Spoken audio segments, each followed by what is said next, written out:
Thank you.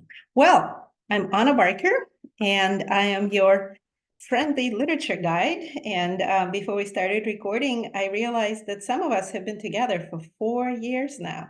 Do you remember when I was commenting on Decameron 4 years ago, and I didn't know anything about Facebook or how to comment on books online, and somehow we muddled through all that. And look at us, 4 years later, we're still deconstructing my brain. So people keep asking me, Hannah, how long are you going to keep doing this? And I'm like, I'm just downloading my brain one long thought at a time, and the world can have all of my thoughts. So this is absolutely wonderful. And as we were chatting before the recording started, so this is going to be our very informal chat on Goethe's Sorrows of Young Werther and Pushkin's Eugene Onegin, as it goes in Russian, Evgeny Onegin. And then we're going to do another chat like this in June after we finish Hero of Our Time of Lermontov and Fathers and Sons of Turgenev. And I put these four novels together because I just wanted you to be introduced to my teenage brain. So these were my absolute favorite books, along with Byron, when I was a teenager. Also, you have to add to that Stendhal's The Red and the Black. And we read that 2 years ago, I think, right? 2 years ago, right? So those were my baby Anna books.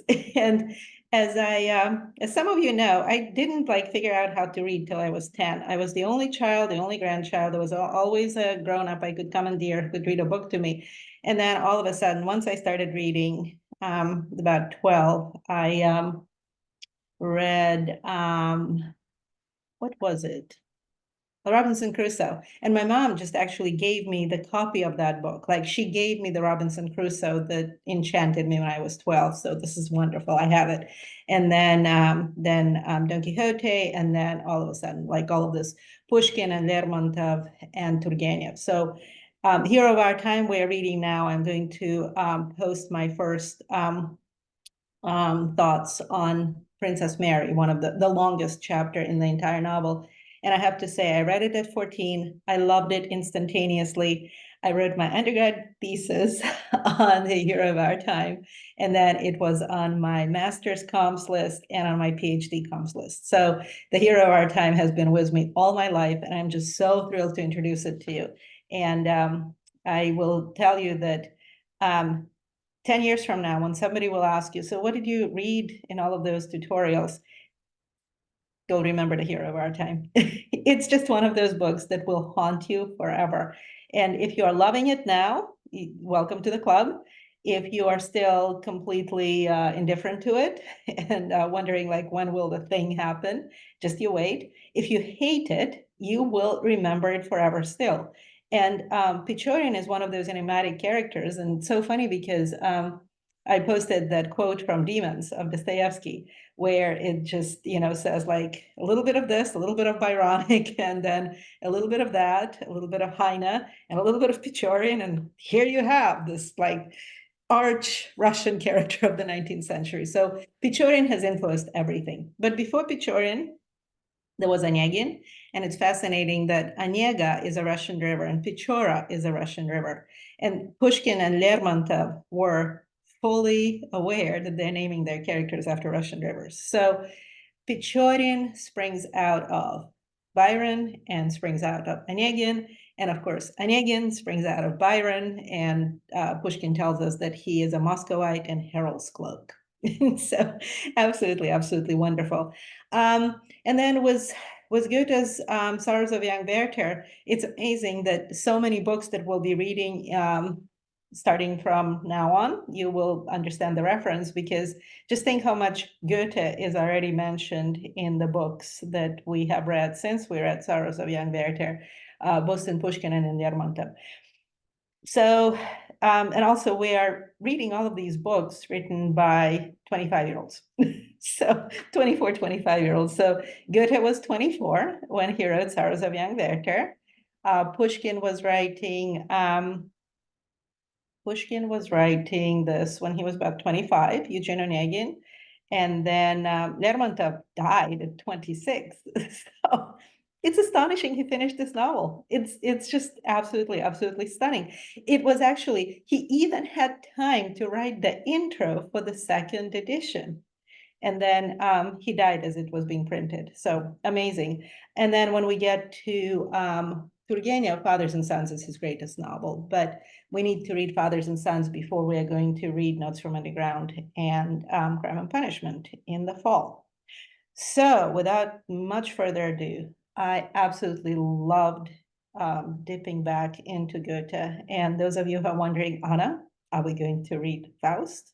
Yes, we are going to read Faust. We already have our 5-year plan. So we have to just basically plows through all of Dostoevsky before 2028. And 2028, we're going to read War and Peace again because I love that novel so much. We're not going to read Anna Karenina. We're going to read War and Peace again, but then a bunch of other shorter Tolstoy that you have not read before. So that's 28. So probably like 29, 30, 31, 32. I have plans. And also, we probably should read the Homeric epics. So, like we are going to go through everything. Let's do the Iliad, let's do the Odyssey, let's do the Aeneid. I re-listened to the Odyssey recently, and fresh off your trip in Greece. So in a spirit of full disclosure, you know that I went to Byron's bicentennial in Missolonghi, the bicentennial of his death. To say that it was a life-altering trip is a vast understatement. And what he fought for and what he died for is so real there. It makes you just pause to visualize the horror that he faced there and just how much more horrific it became after he died. The fact that they put a statue over the spot where they buried his heart is unbelievable. And on the day of his death, bus after bus after bus was coming. Tourists, school children, everyone was coming to pay their respects. All of them were Greek. I did not encounter anyone who was not Greek in that whole location. It was unbelievable. And then I thought, like, when else am I going to be here? And you know me, I'm just kind of a driver. So I got into my car and drove across the entirety of Greece, went to Thermopylae, and I paid my respects to the statue of Leonidas, so Leonidas, where he fought and died, was the 300 Spartans.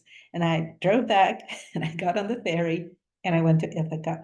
My life's journey is complete if somebody just locks me up into a broom closet and gives me a computer and access to the world and all of my favorite, like stacks of my favorite books in my broom closet. I'll be fine. But I re-listened to the Odyssey and I was just driving through Ithaca and thinking, my people will love this. My readers will love this. It's such an accessible book. Why isn't anybody reading this? It's just so wonderful. It starts with a teenage boy missing his dad and Athena showing up and saying, why don't you rebel, teenage boy? Why didn't you become more manly? Let's go and look for Papa. It's just a marvelous book. So, but Byron and what he did for Greece and what he means for Greece today, it's unimaginable. And then, of course, I published my article in the local paper on Byron, Wall Street Journal, the New York Times, the New Yorker, Washington Post. Everyone covered the bicentennial of Byron's death, but nobody was at Missolonghi. So take that, New York Times. I am the woman. I suffered. I was there, and it was truly incredible. It was incredible to see this outpouring of respect and gratitude from Greeks who don't speak English. Like, people in Missolonghi don't speak English. They probably never read his poetry in English, but they came to pay their respects because what he meant for them.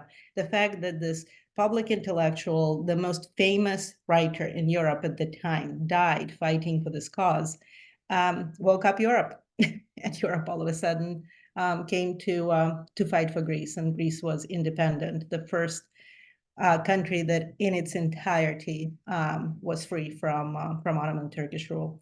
So Byron influenced all of these characters, all of these writers in the 19th century, and I'm so glad I went there. It was just literally the trip of a lifetime. was Goethe. He was another one of those enigmatically influential writers. And if Byron died so young, Goethe lived such a long, prolific life. And it's fascinating. He wrote all of these other books that are not known. I just got a message from a reading friend, and he said, I just finished Elective Affinities, and I'm stunned. I'm like, it's Goethe's, also a Goethe novel. And I said that it's the most underappreciated work of genius ever written. It is such a strange book, such a haunting book, such a excruciating book. It's dark, it's brooding, but Goethe just touched on every subject. He wrote a book on color theory that is still in print today. He was probably the last Renaissance man. He spoke the languages. He wrote in every genre. He wrote drama. He wrote poetry, stunning poetry. I included some of his elegies, Roman elegies, in my commentary on Goethe, which was like 300 years ago, right? It's just so funny to talk about Goethe now. And then he finished Faust. I mean, he lived long enough to finish Faust. And it's fascinating that his best friend, Friedrich Schiller, when he died, also very young and very unexpectedly, when he died, his friends told him, Goethe, you need to finish Faust, because he started Faust around the same time, even a little before writing The Sorrows of Young Werther, because the idea of Faust being brought by Mephistopheles to the Auerbach cellar in Leipzig uh, happened to Goethe when he was a law student in Leipzig. And so if you ever go to Leipzig, promise to Anna that you will go to this tavern called the Auerbach cellar. And there are two sets of statues as you descend into the cellar, one of Faust and Mephistopheles and one of three drunk students. And then you descend into the cellar, and every square inch of the walls is covered with murals depicting scenes from Faust. And then, of course, there is Faust and Mephistopheles flying on a barrel, hanging from the ceiling, and students still party there. It's just insane to be a student at the University of Leipzig and be able to go into the cellar where Goethe partied, where the idea for writing Faust began. So the idea of Faust precedes Werther, but Goethe lived such a long, long life that and eventful life. It's so incredible. He managed to finish the book that was there in his college days already as an inception. But with Sorrows of Young Werther, it was his response to not quite getting the highest level of law degree and failing to get a job. He was living in mom and dad's third floor room in their fabulous, beautiful, large home in Frankfurt. And he was a failure. So the mom and dad had several children, and Goethe actually remembers his little siblings dying. And his biography by Rudiger Safransky. I can't recommend it enough. And there's a fabulous recording of it on Audible. So if you are like, need more reading, listen to this biography. He gets very philosophical sometimes, but his knowledge of Goethe is superb. And he goes all the way to Goethe's recollections of all of these little siblings dying. So he ended up being the only boy, and he had a younger sister. And the younger sister was so attached to him that when she got married, she literally died of having a child. And she never recovered from being separated from her brother. They were just completely inseparable. So these two, grew up together. And then it was a shock to her when he went to Leipzig and partied hard, had the best clothes, the best apartment. Mom and dad gave him a huge allowance. That's the college where his dad got a law degree. So there were a lot of, parents pressuring their children. What else is new? It was happening in the past too. And he gets sick. He got sick in Leipzig, so he had to go home without getting his law degree. And it must have been incredibly embarrassing for, these parents who were descended to, I mean, his grandpa was the mayor of Frankfurt. So they were invited to the coronation of the Holy Roman Emperor when it happened in Frankfurt. Extremely well connected, but very middle class family, like upper middle class, very German, very intellectual, very smart. Dad traveled to Italy when he was a young man. They knew languages. They had a library in their room. They had a picture gallery, painting gallery in their house in Frankfurt. So for this kid to fail, and he was the only boy at this point, was a big deal. And then they felt that maybe he should go and finish his law degree a little closer to home. So he went to Strasbourg. And Strasbourg is one of those towns that keeps going back and forth between Germany and France. And it happened to be French at the time. So the parents sent him to this town to improve his French. It was the language of the 18th century. And that's where he gets to witness the arrival of Marie Antoinette on French soil. She was received for the first time on French soil in Strasbourg when Goethe was a student there. Just goosebumps. And then he decides to write his law dissertation on finer points of the Peace of Westphalia, which ended the horrors of 30 Years' War in the German-speaking lands. 30% of German speakers were murdered in the course of this 30 Years' War between 1618 and 1648. So Goethe decides that it's a good idea to write his law dissertation on religious premises of the Peace of Westphalia. One of his professors actually said, that thing should be burned. I always mention this to my students and tell them, if you get a C, don't you fret, because at least, it's a C. It's a discernible grade. It's improvable. Like Goethe's professor said that his dissertation should be burned.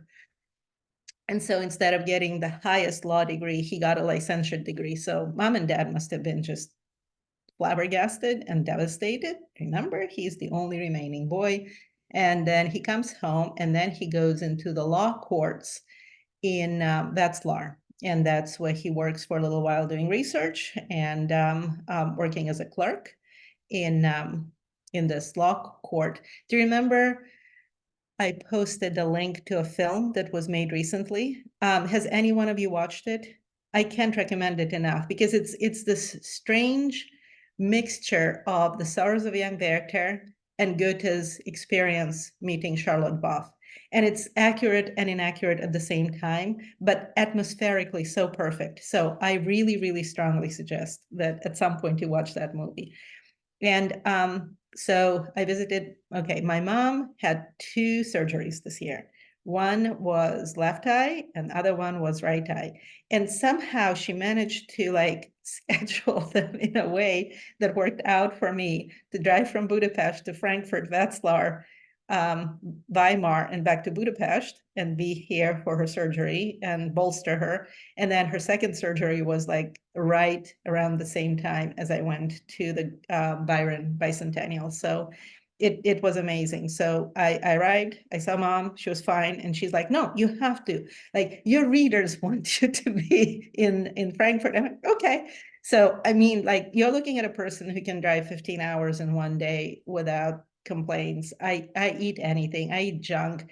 Like last weekend in Greece, I lived on bagel bites, those like nice bagel bites that come in bags. I just would buy like 4 bags at a gas station and 12-pack of Diet Coke. And that's how you get from place to place. Watson had his water, Watson had his dog food, but that's what I did in February. And I arrived to Frankfurt because I've been to that house twice before. So I've been like a Goethe groupie since my teens.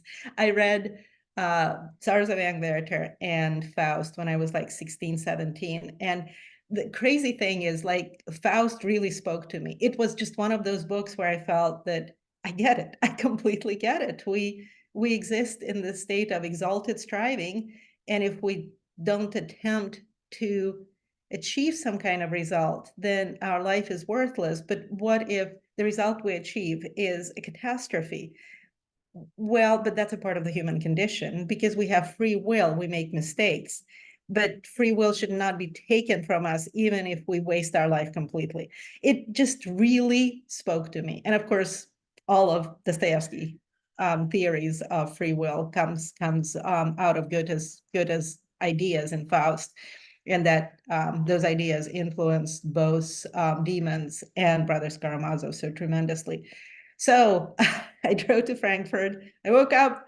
I rushed again to the house where he was writing Sorrows of Young Werther at that time, 250 years ago. And of course, they were fully aware of that. And it was packed with visitors. And I came with Watson in my backpack, and my German is lousy. And so I came to get my ticket to see the house. And I said, okay, just one ticket, and I have a dog in the backpack. And he said, no dogs and no backpacks allowed. And I said, I've been here before, and I have hundreds of people reading the book, and I just need to take a picture in the room. And he said, how much time do you need? And I said, 5 minutes. And he said, give me the dog. So they kept the dog. I ran up to the third floor. I took like 300 photos. I ran down. All of them were just going coochie coochie coo with my little puppy. So that was amazing, absolutely amazing. But the room is there. He was like a 24-year-old law failure who locked himself up in mom and dad's third floor room and wrote a book that literally made him famous overnight. You have to understand that this was published and he became an international celebrity. It was the first blockbuster. Why was this book such a slender volume about a young man who can find himself so important? It was a book that spoke about the inner turmoil of what it means to be a young man. And no book has done that before. It focused exclusively on the inner turmoil of a young person who cannot find himself in this world. And those of you who would be complaining about Werther, and then others would be saying, oh, but remember you being 22, 23? Yes, that's the whole point. When we were 22, 23, we were making so many mistakes, and without making those mistakes, we wouldn't be here today. It's just Werther's mistakes were deadly. And so then as soon as I exited from the museum in Frankfurt, got back in the car, and I drove to Wetzlar, where Goethe worked in the law courts. And it's amazing. You get to this town. Frankfurt was bombed by the Allied troops. You walk through Frankfurt, and it's just painful to even comprehend what happened here. Goethe's house did not exist after the Allied bombing. It's a reconstruction. But then you get to Wetzlar, and it's a medieval masterpiece. All of the small towns remained. They were not bombed because they were not industrial centers. So Wetzlar is this jewel box of darling medieval architecture. And then you are walking with your dog in your backpack, and there it says Lotte House. And then you realize that this is the threshold where Goethe stood when he met Charlotte Boff. And I'll tell you the story. It's hilarious. I go and I ask for one ticket, and the lady at the ticket office at the museum says something in German, which I don't understand. And I'm like, just one ticket. And I was giving her my credit card, and she said something again. And I'm just like, sorry, kein Deutsch. I didn't even mention the dog. And she called the guard, and I'm like, okay, well, that's it. I'm going to jail in Wetzlar on account of not being able to communicate in German, even though I'm just here to like worship Goethe. A guard shows up, and he's a Black young man, and he asks me, do you speak Nigerian? And I'm like, kind Nigerian. And then he says, Russian? And I said, "Da я говорю по-русски." Okay, so this kid is from Nigeria. He works as a guard at the Wetzlar Lotte House. So he speaks Nigerian, Russian, German, and English. And so he said something in German to the lady at the ticket office, and she said something to him.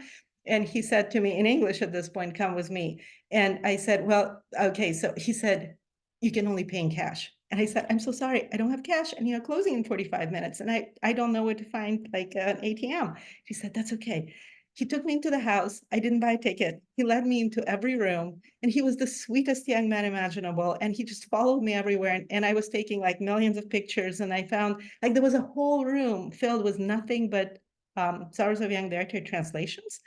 And I was just so flabbergasted. And then there was an entire room with all of these like awful knickknacks, because you must have a tea set where every image on the tea set is Lotte at Werther's grave, even though that doesn't even happen in the novel, because the novel ends with they were worried for Lotte's life. But Lotte at Werther's grave was such a popular souvenir item that they would make whole tea sets, and they were all on display there. Just absurd does not begin to describe it. But then, like, I stood on the threshold where Charlotte Boff stood, slicing bread for her siblings. So at this point, you are standing like between reality and fiction, and you are losing your mind. And this young man is following me, and he said, "Do you realize that every time you take a picture, your dog is looking in that direction?" I'm like, "Yeah." He's like, he is well trained. So, we come out and he said, "You look so happy." And I'm like, "I am very happy." And he said, "Let me take a picture." So that picture of me like was Watson looking gloriously happy. That was after all of that touring. And then I still rushed to the Jerusalem house. And there says Jerusalem house, and Carl Jerusalem was the young man who committed suicide when Goethe was in Wetzlar. And you walk all the way to the third floor, no ticket needed. She said, do you have a ticket from Lotte House? And I said, "Well, I didn't have cash." And she said, "That's okay." And so I just like started gushing. And you walk in, and the suit is there. So in Lotte's house, there's the dress with the big pink bows. It's like there on display. It's so real. It's so crazy. And then, of course, there's a painting of Lotte slicing bread in that dress. You are standing and looking at the threshold, and the dress is right next to you. It's like out of body experience. Okay, so I entered the Carl Jerusalem room. The suit is there, the yellow vest, the blue coat, like the suit that is constantly described. And so Werther dances with Charlotte in that suit, and that suit becomes everything for him. And then he makes a copy of it, but the copy is not the same because and he had to make a copy because it was so worn out, but it's not the same, and so it doesn't have that emotional attachment for him. And then you turn around and there's the desk, and on the desk there's a copy of Emilia Galotti, the Lessing play, open on the page that is mentioned in the novel. There's a quill, there's a piece of paper, and the gun. And this is the room where Carl Jerusalem committed suicide. This is the scene that is described in the novel, and the desk is set up the way it is in the novel. So once again, you are between reality and fiction, and it's undescribable. And then I slept one more day in Frankfurt. That was my night. So I drove all night. I did all this, slept. And then as I was commenting on all of your stuff, and then on the way back, I thought, I have to go to Weimar. So what did Goethe do in Weimar? This book that made him an international celebrity, got him a job for life, because the Duke of Weimar read the Sorrows of Young Werther, and he said, I kind of, I'm interested in you. Just come and stay in my court. He didn't give him a formal job offer. He just said, "Come and stay at court." And they partied together very hard. There were times when they would be like, rolling barrels of wine down the hill in the wee hours of the morning. So much partying was done by the young Duke and Goethe. The Duke's mom was a little worried, but then she became Goethe's best confidant. Goethe was a commoner, and he was a middle-class guy, so the court was ready to murder him on account of every single misstep. Do you see what happened to Werther in the novel after the novel was published was happening to Goethe? Because Werther leaves his appointment at court because, do you remember, he doesn't have a title at court, and so his employer invites him, but then he overstays his welcome, and he doesn't realize that when the title guests arrive, he has to leave.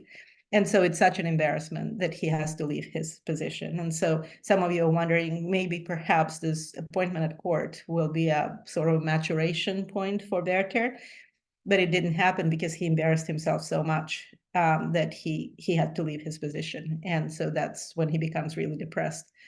It's amazing because that's what happened to Goethe. Eventually, the Duke had to give Goethe a title, so he became Johann von Goethe. so that the kind of scenes that happened, the scene that happened in Sorrows of Young Werther would not keep happening to Goethe while he was serving the Duke at the court in Weimar. Now, Weimar was in the Soviet bloc, so it was in German Democratic Republic during the Cold War. And everything there is preserved so splendidly. I mean, Russians worshipped Goethe. I mean, Goethe was like, I read my Goethe in the Soviet Union in Russian translation, so that's how I came to Goethe. He was absolutely revered in the Soviet Union and revered in the entire Soviet bloc. And so everything in Weimar was meticulously preserved. And I was wondering when I was like finishing commenting on Goethe, how am I going to transition to Pushkin? So I saw Goethe's garden house, and then I walked along the river. And that was Watson's favorite thing because there were so many things to sniff and so many places to pee. And it's like it was almost as good as going to a battlefield because there's so much running around. And as we were walking through the fields and along the river, we were at halfway point between Goethe's garden house and Goethe's Weimar house. There was a bust of Pushkin. I just almost like screamed out from joy. And I thought, this is perfect. This is nice transition. And it was there because for Russians, Pushkin is what for Germans is Goethe. And Pushkin translated so many Goethe poems into the Russian language, which then became romances. So it's like I could continue teaching Eugene Onegin for years, and we will still have things to explore in Pushkin. Pushkin is endless. Like he died at 36, but the amount of stuff we can continue working on Pushkin, it's the same as Goethe. It's boundlessness. It's complete boundlessness. And so I saw the statue, the bust of Pushkin, and then somebody was walking by, and I said, "Could you please take my picture?" And I was just so enthusiastic. And then I didn't do much in Weimar because I didn't want to do much in Weimar because at that point I said, this is where he finished Faust. So when we're doing Faust, I'll go back to Weimar and I'll do all the Weimar stuff. But just going to Frankfurt and going to Wetzlar and understanding the connection between Goethe's life and what happened in these two locations and the creation of this novel that became a blockbuster, that was just stupendous. And of course, I also drove to Strasbourg, and I found Goethe's apartment in Strasbourg. And it's amazing how it's an odd place. The same way with Frankfurt, there are so many European Union offices there. And I don't know how Goethe would have felt about all of this European Union business, because when we'll be reading Faust Part 2, he'll be such a rebel in that in that section. So I followed Goethe everywhere. I even went to the most Western location that he has traveled because he was the Minister of War for the Duke of Wetzlar for the Duke of Weimar, for the Duke of Weimar, when a coalition of German-speaking states went to war against the French Republic before Napoleon was even a thing. So this is like 1792, Battle of Valmy, 2 hours east from Paris. That's how close to Paris Goethe ever got. And I just like my travel always happens in a downpour. So windshield wipers wiping and just horrid wind. The museum even is closed because nobody visits the battlefield of Valmy in February. Like the museum is shut down in January and February. But I figured out why it was important. That was the last elevation before Paris. And there was a windmill there. You take the windmill, and Paris is yours. It's just stunning. And so I visited to the most Western location that Goethe has ever been. And it was amazing. Like Goethe and Byron have never been to Paris. Never. Never, ever, ever. Because they lived during the times of the revolutions. And it just, it didn't work out. So that's Goethe. And on the basis of this strange novel that talks about hypersensitive, emotionally overburdened inner world of a young man. He gets invited to the court of the Duke of Weimar. He stays as sort of a drinking and party buddy. And then he's given more and more tasks. And eventually he has a ministerial post. And then he's, of course, in charge of all of the ceremonial events and in charge of the theater. And that's when he invites Schiller to come and join him, and their collaboration is wonderful. And in Weimar, in front of the theater building, there's a statue of Schiller and Goethe together. And when I was a teenager, when I was in Germany, when I went to Leipzig for the first time, carrying so like in Lermontov, Pichorin is a very Byronic character, and Lermontov is known as the kid who always was like, one of his confidants said that he was married to a thick tome of Byron. Well, I was married to a thick tome of Goethe when I was a teenager, and of course I went to Leipzig and I saw all of the stuff in the Auerbach cellar. It was amazing, but our tour did not stop in Weimar. We just had like half hour at the train station. I left all of my luggage with the young ladies with whom I was traveling in the train compartment. I rushed on the train platform. I asked, my German was better then. I asked how far is to the theater, and he said about 15 minutes. And so I ran all the way to the theater, bowed to the statue of Goethe and Schiller, ran all the way back, and I made it. And then we went to airport, which is also an amazing, amazing town. So, Goethe stayed in this place till his death, and he was responsible for the birth of a unified German literary foundation, along with all of those other romantics, like Novalis and Hölderlin and later Heine, and all of those women like Bettina von Arnim. There were so many, like the late 18th, early 19th century was explosive in Germany because they wrote against the French occupation. It's just remarkable to what extent this explosion of German creativity in the late 18th and especially early 19th century was very similar to what happened in Russia after the Napoleonic invasion in 1812. It happened in Russia a little later, but Pushkin was of that time period. He was 12 when Moscow burned. So German culture and Russian culture have that in common in the 19th century. They were both invaded by France, and they realized that they're not French. And so they created wonderful, wonderful, endlessly varied cultural output that we still must appreciate today. And that brings us to Pushkin. So the kid who was nicknamed Frenchie when he was studying at the Lyceum. So you saw my photograph was Pushkin at the Lyceum. He was like so endlessly charming. I was taking pictures and I looked like such a hopeless tourist. And he just sauteed over to me and he took me under my arm and he said, like he was so charming, and he had all of the lines from Pushkin poetry, and he just was so charmed by me. And then he handed my phone over, and I mean, we took about like 50 photos together. So that I chatted, and he just he was very charming, but it was just amazing to walk around Tsarskoye Selo, where Catherine's Palace is, because Pushkin spent 6 years here. And you are just walking around, and I was there in January. It got dark very, very early, like 3 p.m., 4 p.m. It's dark, and it's very, very far north.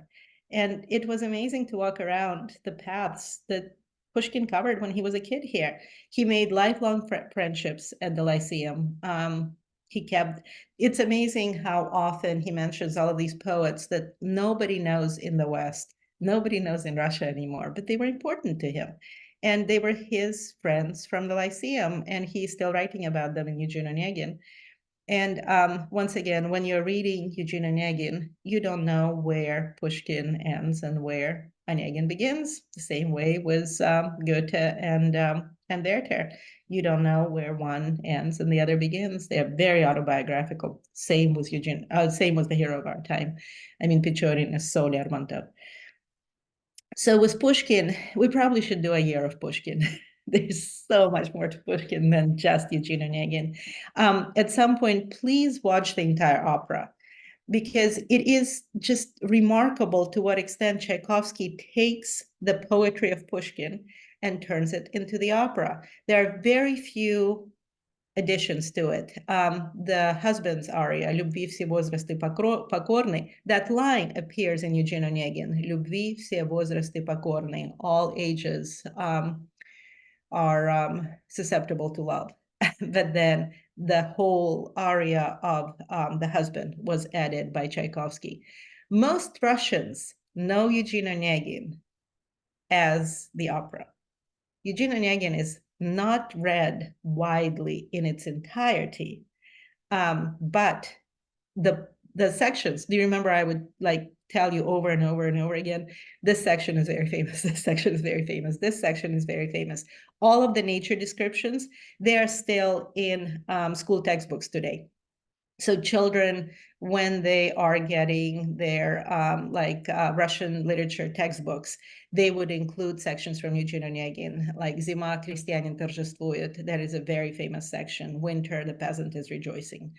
So Eugene Onegin is the foundation of Russian novelistic genre. And as luck would have it, it's written in verse. And not only is it written in verse, but Pushkin created his own stanza, the Onegin stanza, which has very complex rhyming pattern, which allowed him to switch in mid-stanza. So when you start reading a Eugene Onegin stanza, you realize that at some point it flips and it ends completely differently from where it started. That's why, one, it's impossible to translate, and two, how lucky we are that we had this amazing translation that allowed us to enjoy it. I was so psyched when you started writing in your comments that all of a sudden you not only think in rhyme, but you started speaking in rhyme as you were reading Eugene Onegin. What a wonderful way to spend National Poetry Months in the US, not only thinking in rhyme, but speaking in rhyme all of a sudden. I love this book. It is just so incredibly readable still today. There are a few passages where, he goes off on a very long side tangent. Feet are everywhere. We must, but it's like I always have to explain to my students when you read Eugene Onegin, Pushkin constantly talks about being a northern poet, right? And he is a St. Petersburg poet. In my latest comment for The Hero of Our Time, I said, this is my favorite passage in The Hero of Our Time, because Pichorin puts on his overcoat or his blanket and he sits and looks at the sea, and it's a warm sea, and it brings him to his northern sea because he is from the north. It's very much though Pushkin. So if you have ever traveled to the Baltic Sea, you don't walk in the Baltic Sea barefoot because it is so cold. It doesn't get warm even in the middle of July. It is so cold in St. Petersburg in the middle of summer. And so for Pushkin to have come to the Crimea and all of a sudden seen women walking barefoot in the waves must have been just the biggest revelation. But you do that in the South. You don't do that in the Baltic Sea. It's cold. I'm sure people bathe in the Baltic Sea today, but I can't imagine doing that. It chills you to the marrow of your bones.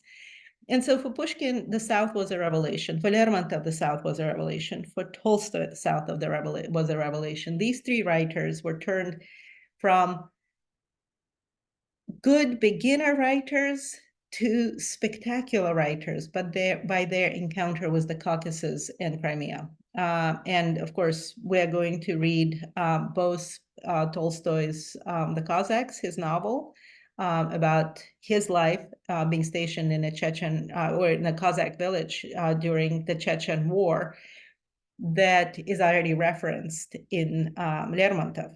And then Pushkin went there because he was exiled. He was just such a charmer, and he liked to write this poetry that was slightly inappropriate, both morally and politically.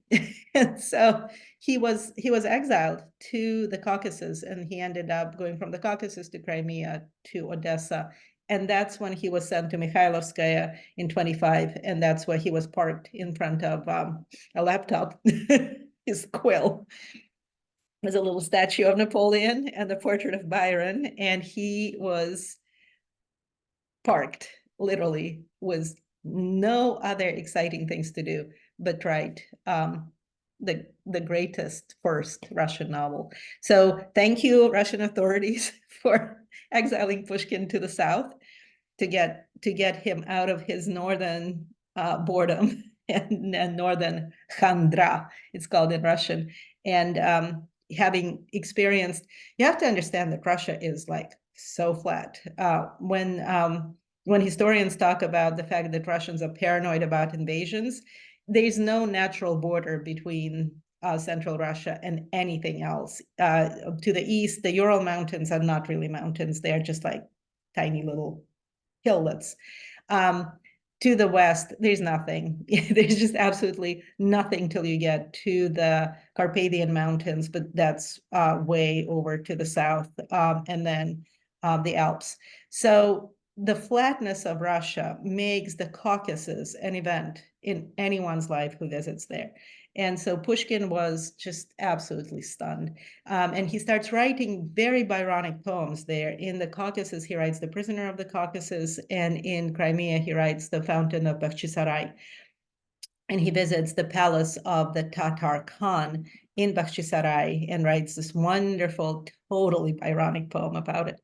And so Byron is speaking through Pushkin when he is in the Caucasus and Crimea. And then he takes that Byron with him to his estate at Mikhailovskaya, where I arrived at dawn. And it, like, I kept posting that picture of the dawn at Mikhailovskaya because, you know, like in the Homeric epics, he always writes about rosy-fingered dawn, and all I could think of was rosy-fingered dawn. It was just there. And then when I saw the desk where he wrote Eugene Onegin, I had my dark glasses on, and I started wiping my tears. And the guide who was leading us through, she looked at me with such gratitude. Like only a Russian literary guide would appreciate someone just absolutely losing it and sobbing as she's pointing at the desk where Eugene Onegin was written. So I'm getting teary-eyed now. It was just like, it was an out-of-body experience. So he brings Byron with him. He brings Byron in his soul. He hangs the portrait of Byron about him. He has Napoleon's statue on the mantelpiece, and Eugene Onegin is born. And it has influenced everything, just absolutely everything. Some of you posted actually passages from Brothers Karamazov that references the foot references from Eugene Onegin. I mean, this novel is everywhere. Someday we'll have to read Bulgakov's Master Margarita. One of the chapter ends where, you know, this is the Soviet Union in the 1930s, and there's one radio station, and everybody listens to the same thing. And as these miscreants, you know, the sidekicks of dark forces in Moscow, walking through the streets of Moscow, and Bulgakov tells us that, and from every window, a husband was singing about his love for Tatiana. It is just so funny, but you know, like the sidekicks of Satan himself are walking through godless Moscow in the 1930s, and from every window, a husband was singing about his love for Tatiana. So references to Pushkin are everywhere, humorous and serious. And Eugene Onegin is the foundational book of Russian literature. I read it in, there was no division between elementary school and high school in the Soviet Union. You entered school when you were 6 and you went to first grade, and you stayed in the same school for 10 years, wearing a uniform, and everyone looked the same. And it was like the best experience ever. I loved going to school. And I hated physics and chemistry and math, but I loved English, and I loved Russian literature. And so we read Eugene Onegin then. I've read it so many times since.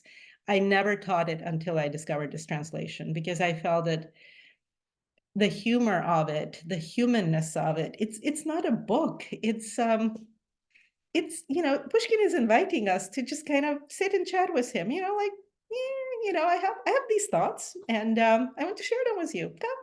Come be a part of my my inner circle. And this being a part of Pushkin's inner circle is so charming in Russian that this translation finally gives us that much needed intimacy that this novel requires. So what did you think of Tatiana?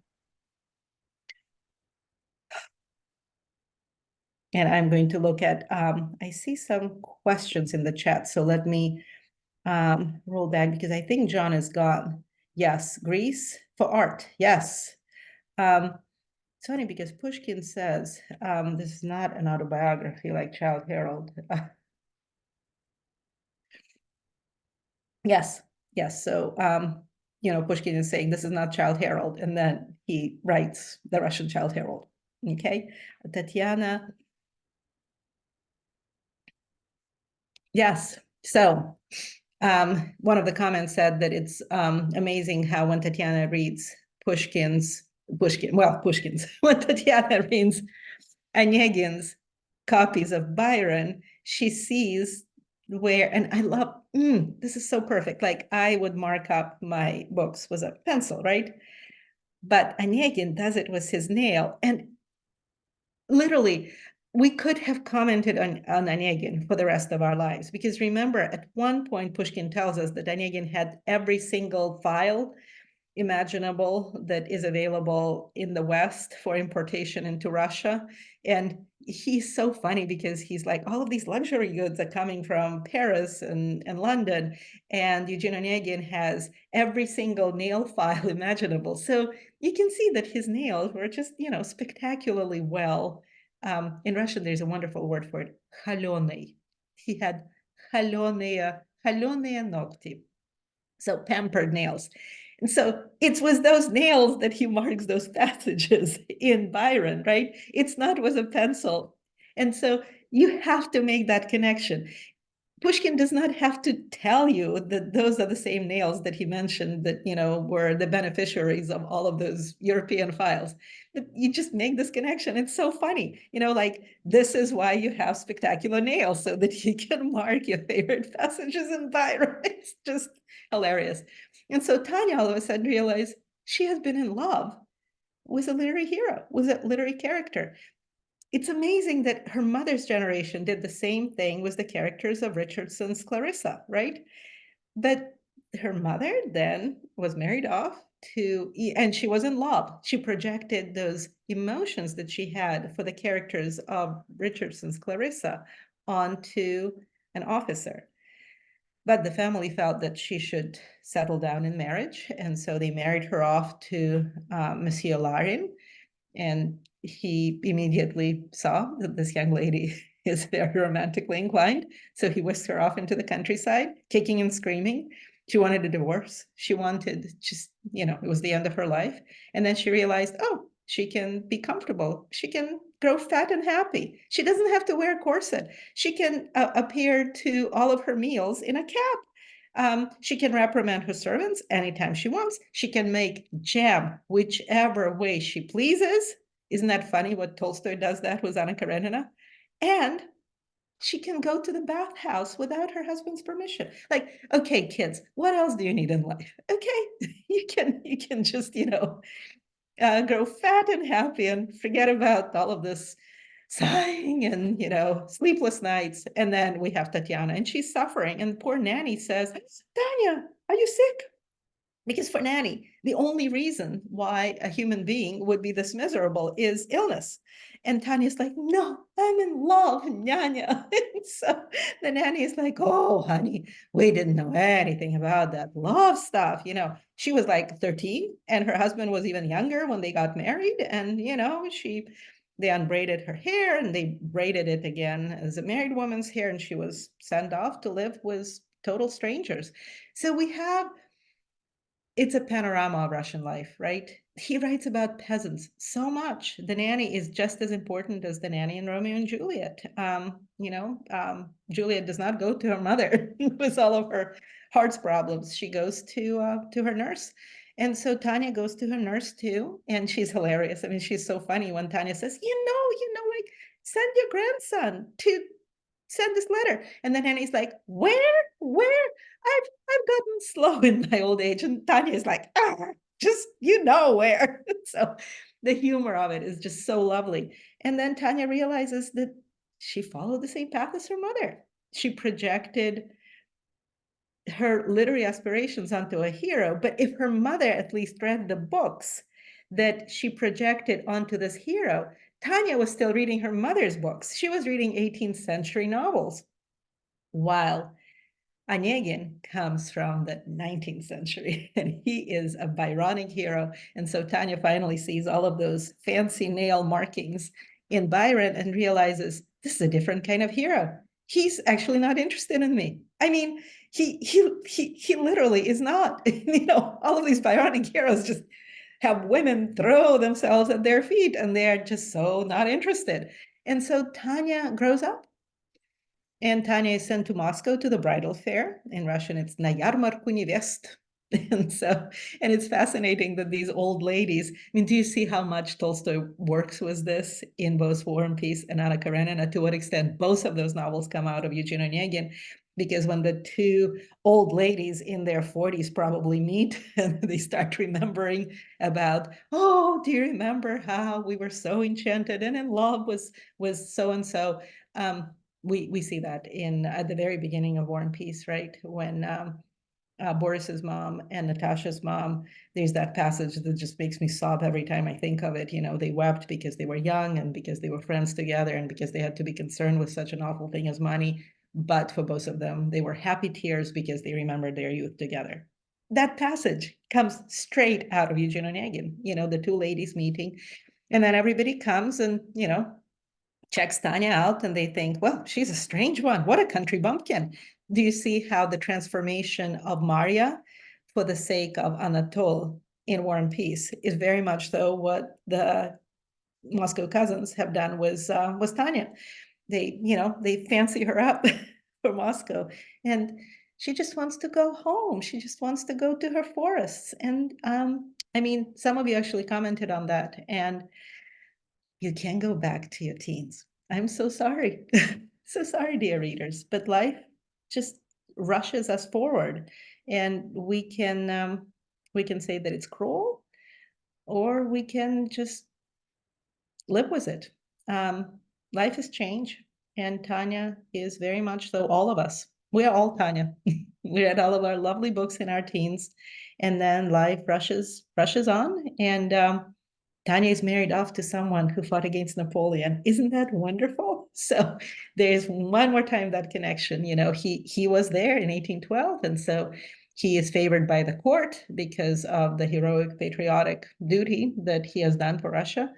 And she becomes fancy lady. It's amazing that everyone pauses when Tatiana enters. The young people stop being, snarky. The gossipy ladies stop gossiping. The men never have one impure thought when she enters. She's the gold standard of Russian literature. I mean, every Russian female character will be compared to Tatiana, and they all fail in comparison. And then Onegin is there, and all of a sudden it's like, whoa, what happened here? And of course, the transformation is too fast because Pushkin was supposed to write about all of his travels. And he was waiting because he wanted to go abroad. Pushkin always wanted to go to Europe, but he never got a permission to go to Europe from the Russian government because he was considered to be so politically unreliable. And so that's why that section was not written. And it was supposed to, like Pushkin's Eugene Onegin was supposed to be of 9 chapters, like the 9 muses, but chapter 8 is missing. So chapter 9 becomes chapter 8, and Tanya's transformation is too swift. But there you have it. And she's wearing that raspberry beret, Malinovoy beret. And Onegin is smitten. He writes that letter to her, and her response is devastating. When she says to him, you knew me when I was better. That was the better me. And just, it makes us feel, were we the better us when we were young? To what extent were we better when we were younger? And you see, this is what all of these books make us think. These are books written by young people about their young age. But at the same time, they're introspective in us enough to show us that perhaps, yes, we were foolish, just like these characters. We were making mistakes. We were learning by trial and error. But at the same time, we were better than. We were closer to the sincerity that is essential to us as human beings. We were inspired, but not by external things, but by internal things. And that's Tanya. And she says to Onegin, look, you knew me when I was a better person. And it's nice, the thing that happened, it's all good. I'm grateful to you because you were very noble towards me. If you wouldn't have been noble towards me, things would have been quite terrible for me. She understands. She understands fully. And then she says the most famous line in all Russian literature, "Я другому отдана буду, век ему верна." I've been given to another, and I will be always faithful to him. And out of that comes Anna Karenina. So yes, Pushkin, what else to read? Poltava, Bronze Horseman, Boris Godunov, Captain's Daughter, Dubrovsky, Belkin Tales. I read some of these things with my students in Intro to Russian Culture, but there's so much more Pushkin. Yes, do I see hands? I think I responded to everyone in the chat. Yeah, she grows up. Yes, Tatiana grows up when she realizes that her 18th century novelistic projections onto Onegin were misplaced because he does not come out of the 18th century. He comes out of the 19th century. And so Pushkin is a genius. I mean, Pushkin is an absolute genius because he shows Tatiana's difference from her mother precisely as the Romantic age. It sort of imposes itself onto the 19th century, and that is Tatiana's big revelation that these are not my mother's lover boys, which is absolutely wonderful. And so I love the fact that some of you commented that you prefer the ending of the novel to the ending of the opera, because in the end of the novel, Tatiana just walks out and Evgeny is left there on his knees and the husband walks in. It's just such a lovely final scene. And guess where it comes from? Byron's Don Juan. Do you remember, those of you who read Don Juan? Yeah, there are so many scenes where, especially like the very first love affair he has in Spain, and where the husband catches them in the act. And so that is where the ending of Eugene Onegin is even inspired by Byron. So yes, Pushkin, Goethe, Byron, and then I will do the same thing for Lermontov. With Turgenev, I was smitten by him completely in my teens, but Dostoevsky killed my love for Turgenev because Dostoevsky makes merciless fun of him, just merciless fun of him, especially when we'll be reading Demons. My students and I were just laughing ourselves into fits. I mean, Demons is the darkest novel we'll read together. There's nothing darker. Like Faust of Goethe is not as dark as Demons. Demons is dark, and it's the funniest book we'll be reading. I was listening to section of Demons as I was at the airport waiting to board my plane, and I burst out laughing several times, and the people around me probably thought, this woman is just like, she has a dog, she has headphones on, and she's laughing. And if they would have asked me, what do you listen to, I would have said Dostoevsky. It would be like, okay, yeah, there's something problematic here. While you're thinking, maybe like 10 more minutes, while you're thinking about questions, let me just tell you a story of how I ended up at the Pushkin estate. So in 2021, COVID was still happening, and I absolutely had to go to the Dostoevsky Day celebrations because I was curating the Dostoevsky exhibition at the University of Iowa. And I was invited, and I came to visit my parents. My dad was still alive then, and thank God I was here because his health was going down, and And he said, no, you have to go to St. Petersburg. And he served there in the army when he was a young man. So he said, yes, you have to go to St. Petersburg. Like, check it out for me. So I flew from Budapest. There were no direct flights to St. Petersburg from Budapest. So I flew Budapest, Frankfurt, and I had like 5-hour layover. I roamed the city. I went to worship Goethe's house. Everything was closed. Like everything was closed. Everyone was wearing masks. And then I went back to the airport to fly to St. Petersburg. And I was boarding, and the lady said, you have the wrong kind of Russian visa. I'm like, no, I don't. I have the right kind of Russian visa. And she said, no. I said, I have a valid passport. I have a valid visa. And she said, well, this is a pre-COVID visa. And I'm like, nope, it's valid for 1 more year. I checked everything. It's all good. And she said, I can't let you board. And I'm like, well, is there another flight to St. Petersburg today? And she said, yeah, in like 4 hours. And I said, great, because I have a phone number for you to call in St. Petersburg. So boarded the flight, left. I'm stuck in Frankfurt. And she said, well, I have to assist with another plane that I need to board. And I said, we have 4 hours. I'm just going to follow you everywhere you go at this airport, because we need to put me on the next flight to St. Petersburg. And she was just, I mean, she was through with me at that point. This lady was her dog, and she wants to go to St. Petersburg. And so she boarded the next flight, and I said, okay, here's the number you need to call. They invited me, and you have to explain to them that I'm Professor Anna Barker, and I am going to be the curator of the Dostoevsky exhibition. I'm going to the 200th anniversary celebration, and I have to be there. Okay.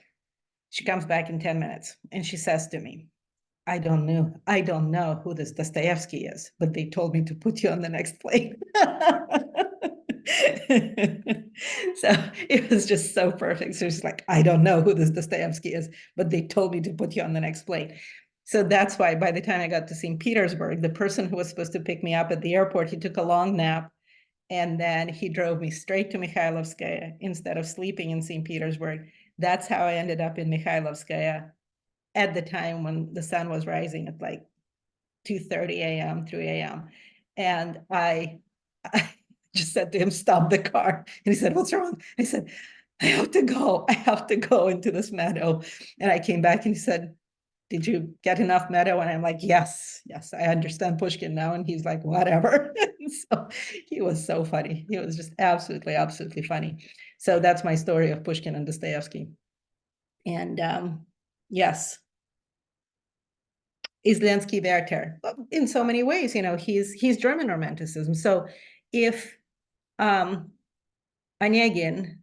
is British Romanticism, Lenski is German Romanticism. He went to Göttingen, he studied there, he comes back with all of these like dreamy ideas of German Romanticism.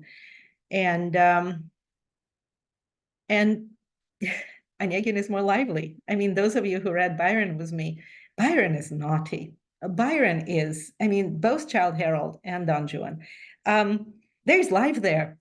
there's explosive life there. That's why Byron is so different. And the 6 British Romantics are William Blake, William Blake, and then William Wordsworth, Samuel Taylor Coleridge, Percy Shelley, Keats, John Keats, and then finally Byron. So it's amazing because very often in English language or English literature courses, the other 5 are covered, but Byron not so much, because he's not even considered to be British. And so my next press citizen article, I have my books. Like this was my suitcase. Okay. I have Les Miserables. I have the Charterhouse of Parma. I have Thackeray's Vanity Fair. And I did have my thick tome of Byron, but I left it by his monument because that's like, I needed to do that. So I travel with a dog and these heavy bricks in my suitcase. The reason for this is my next article is about the Battle of Waterloo. So I'm fishing for the passages from all of the books that describe the Battle of Waterloo. And my point here is that Byron in Canto 3 of Childe Harold feels that democratic aspirations of Europe were buried on the battlefield of Waterloo because the royalist reaction won. can you imagine how the British establishment felt about Byron saying, I mean, they were like all about the fact that they beat France at the Battle of Waterloo. And Byron, who is an Englishman, is saying, well, yeah, royalist reaction won, and the democratic aspirations of Europe were killed on the battlefield of Waterloo.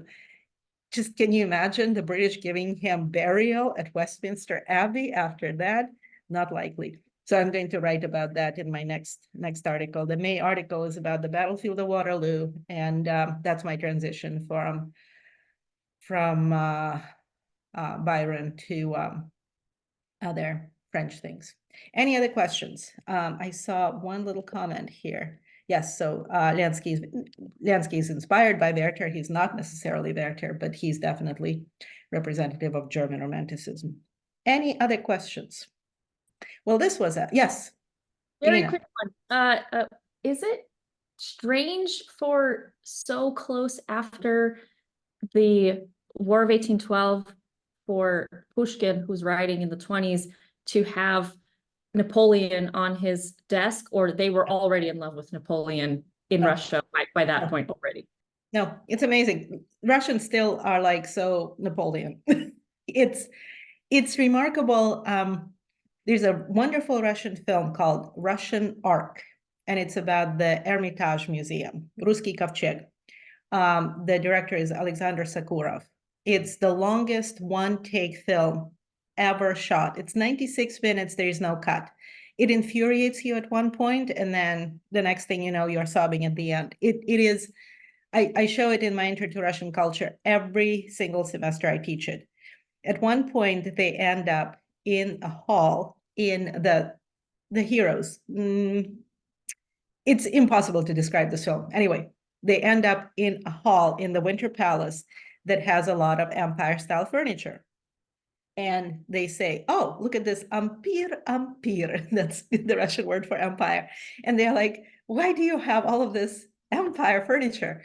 And the answer is, well, we didn't fight the style. We fought Napoleon. And so they didn't fight France. So like I grew up with shelves, like shelves and shelves and shelves of French literature in Russian translation. That's why we ended up reading French literature for a year, because I have all of my Russian grandmother's collected works of Stendhal, Hugo, Dumas, Flaubert, Maupassant. The French influence in Russian culture never ended, and they never denounced Napoleon. It's just the oddest thing, precisely because they defeated him. Who is he? Well, he's the guy we defeated. As I was getting ready, like one of you asked me, what do I read for fun? I read a wonderful book in January called Berezina. It's probably the worst translation I have ever read of anything. It was written by a French guy who, with two of his French buddies, decided to reenact the exodus of Napoleon from Moscow to Paris. They did it in December and January of 2012.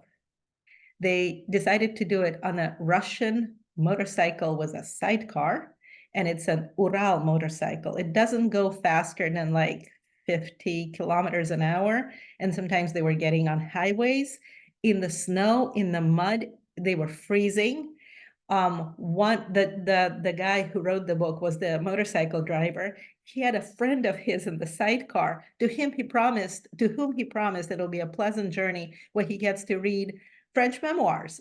So he's huddled up in the sidecar of this Russian motorcycle, reading the memoirs of Caulaincourt, who exited Moscow with Napoleon.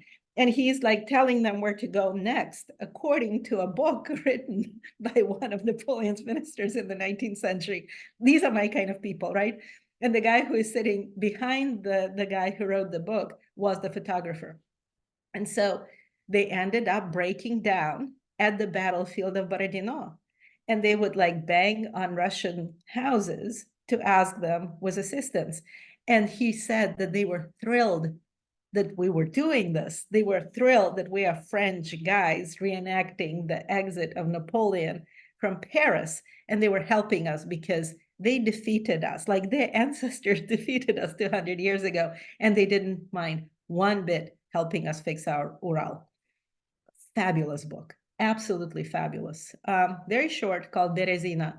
And they literally like went from place to place, reading Caulaincourt, trying to figure out how the exodus happened, and they ended up at the Invalides next to the place where Napoleon is buried in Paris. And marvelous book, absolutely marvelous. So yes, the Russians don't mind Napoleon one bit. They defeated him. Why would they mind him? Mhm. And it's fascinating how many pro-Napoleon people were in England too. There's a portrait of Napoleon in the National Gallery in Washington, D.C. And I did a little bit of research. I posted it like at one point, and I did a little bit of research of why that painting was painted. It was an English Napoleon fan who needed a life-size portrait of Napoleon. That's why it was painted. So yes, Byron felt that Waterloo was the death of republics and democratic aspirations in Europe, because the reaction won, and royalism extended in Europe for 100 years after the Battle of Waterloo. So I'm not going to tell you about my article, because I just the final paragraph came to me as I was walking through the streets of Budapest. So I'm ready to finish writing it, and then we need to finish commenting on Princess Mary. So any other Pushkin Goethe questions?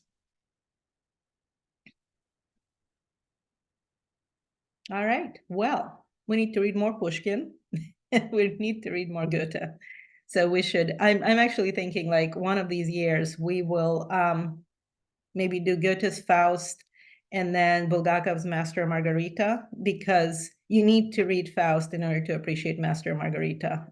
It is just such an homage to Goethe in the 20th century, in the 1930s in the Soviet Union. And then with Pushkin, I don't know, there'll be like 5 of us. we'll read Pushkin for a year. But yeah, he's delightful. He's just absolutely delightful, and so sunny. It's just amazing how there was this joyousness about Pushkin. He was quirky. He was strange. He must have been impossible to live with. Just completely impossible. Explosive. He had a short fuse. Let's just put it this way. But I mean, can you imagine living with Goethe? Did I mention who his wife was? Goethe's wife? He married his housekeeper. Do you know why? Because when Napoleonic troops were marauding in Weimar, she managed to kick them out of their house while Goethe was hiding in his bedroom. The next day, he decided to marry her. She was basically an illiterate woman whose name was Christiane Vulpius. He had children with her. But he did not marry a woman of his middle class or the upper class. He married a working class girl who chased Napoleon's troops out of his house when they were marauding in Weimar. So there you have it. So Napoleon is everywhere, right? And I did write about how Goethe actually met Napoleon, and Napoleon gave him the Legion of Honor. Pushkin, of course, never met Napoleon. He was 12 when the invasion happened. But the remarkable thing is when Byron was at Messolongi, Pushkin was in Odessa. And Pushkin was in Odessa on the Black Sea. Just look on the map after we're done with the Zoom. Look on the map where Odessa is and where Messolongi is. This is the closest they have been to each other. And in 1823, when Byron arrives at Messolongi, Pushkin is in Odessa, joining a secret revolutionary group that fought for the liberation of Greece from Ottoman Turkey. Isn't that marvelous? Oh, we could continue like this forever, but somebody needs to write commentary, some like pithy notes on Princess Mary. what a marvelous, marvelous story. Anyway, to Lermontov and to Turgenev and beyond. So love you all, and thank you for thanking me. And the last chapter of the hero of our time will literally drive you up the wall. It's called Fatalist, and that's where the preview to Pichuri's journal is asking us to indulge Pichurin and perhaps learn to understand him. So that's the question that I'll be asking you when we will be doing our Zoom on Lermontov and Turgenev. And I just realized as I was like walking around and thinking of my article, I've been to the place where every writer died that we are reading this spring. Well, of course, Byron now, right? But also Goethe, Pushkin. I stood in his study where he died in St. Petersburg. Lermontov, I went all the way to Petigorsk in the Caucasus, and I stood on the spot where he was shot through the heart in the duel. And then I stood in the bedroom where Turgenev died in the arms of his mistress in under Paris and Bougival. So nothing macabre about me. Just a very, very cheerful, upbeat, giggly person. But it's kind of important to see where writers end up at the end of their life's journey, and it really informs your appreciation of them, because then you see the totality of their life. So onward. Okay, Princess Mary. I will start writing as soon as I finish my poison of choice. Cheers. Bye-bye.